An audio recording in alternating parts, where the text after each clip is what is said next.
Estamos siguiendo la lectura del libro El Testigo Viviente. El capítulo de hoy lleva por título Usted debe ser convertido. Señales de los tiempos, 4 de enero de 1949. M.L. Andreasen, autor de 15 libros y muchos artículos, es una autoridad sobre las doctrinas del santuario.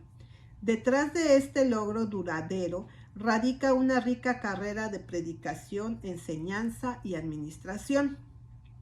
El pastor Andreasen nació en 1876. Los cargos administrativos que ha ocupado han sido numerosos y variados.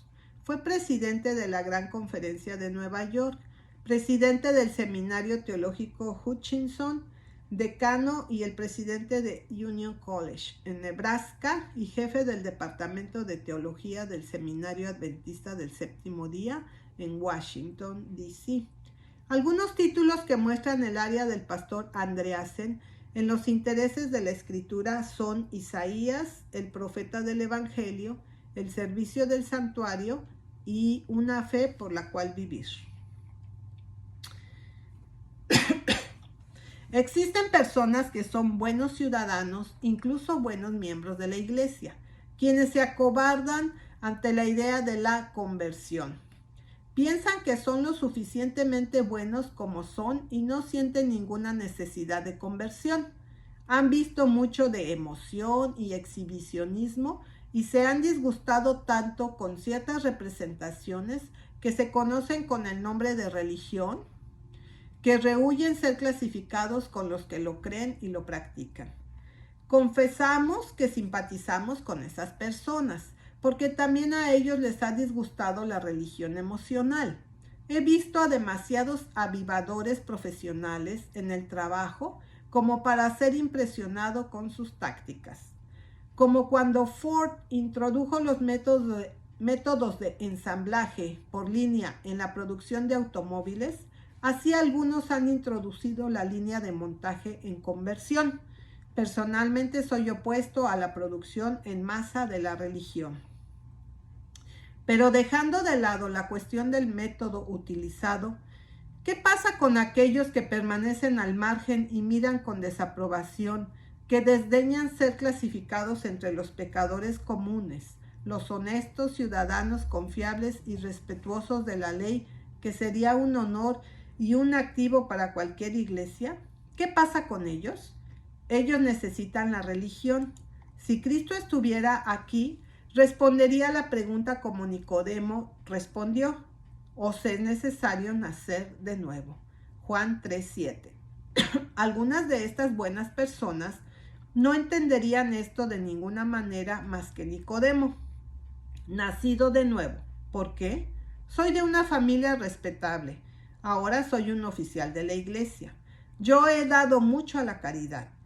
¿Qué quieres decir con que debo nacer de nuevo? Esta pobre gente ignorante puede necesitar nacer de nuevo, pero seguramente no uno en mi posición. Cristo respondería tranquilamente: excepto que un hombre nazca de nuevo, no puede ver el reino. No hay otra manera. ¿Qué es la conversión? ¿Cuáles son los pasos que debe dar un hombre para asegurarse de que está en el camino correcto? Número 1. Debe tener conocimiento de lo que es el pecado para que pueda evitarlo. Por la ley es el conocimiento del pecado. Romanos 3:20. Número 2. Debe ser convencido por su conciencia, por el Espíritu Santo, que es un pecador. Romanos 2:15 y Juan 16:7 al 11. Debe arrepentirse de su pecado con un dolor piadoso. No simplemente lamenta que su pecado se haya hecho conocido. Segunda de Corintios 7:9 al 11.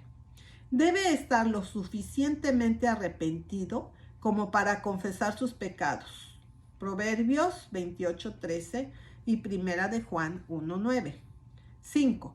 Debe arrepentirse lo suficiente como para hacer la restauración cuando sea posible. Ezequiel 33:15, Levítico 5:16, 6, 4 y 5. Debe estar decidido a irse y no pecar más. Juan 8:11. Número 7. Habiendo hecho todo esto honestamente ante Dios, debe ejercer la fe necesaria para creer que Dios, por su amor a Cristo, le ha perdonado todos sus pecados. Efesios 4:32 y 1 de Juan 1:9. Los símbolos de esta limpieza son el bautismo, que se dice que es un lavamiento del pecado. Hechos 22:16, Romanos 6:3-4 y Marcos 16:16.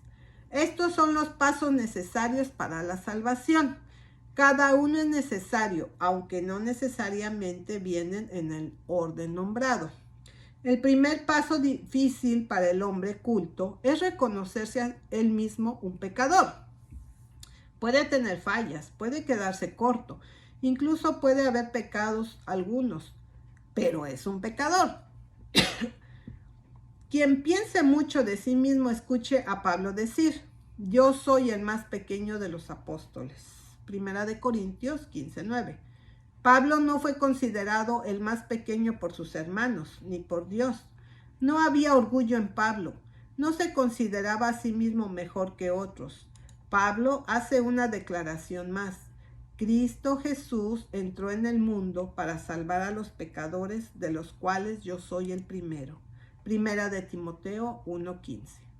En vista de esto, ¿quién es el que se considera tan bueno que no necesita conversión?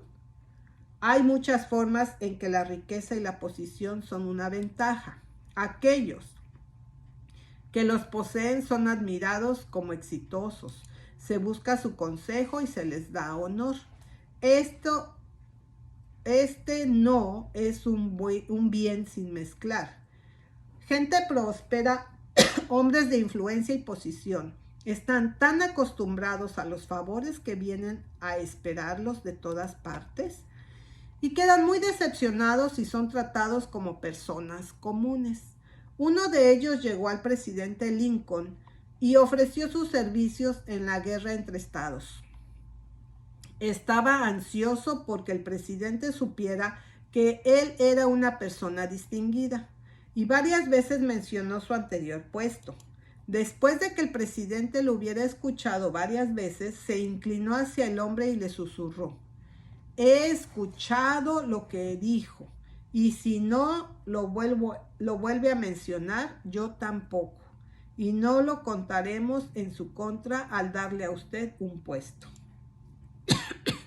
La principal dificultad de las personas distinguidas en religión es esta: han vivido una vida favorecida. La diferencia siempre les ha pagado y esperan el mismo trato por Dios y la iglesia. Sin embargo, Dios no hace acepción de personas. Os es necesario nacer de nuevo. Es su máxima para todos. No existe otra manera. Que los pobres de los bienes de este mundo se animen. Dios es su Dios, pero nadie se enorgullezca de ser pobre. Dios no favorecerá al hombre ni por su pobreza ni por sus riquezas. Que se animen también los ricos, los prósperos, los sabios. Sus ventajas no se les reprocharán.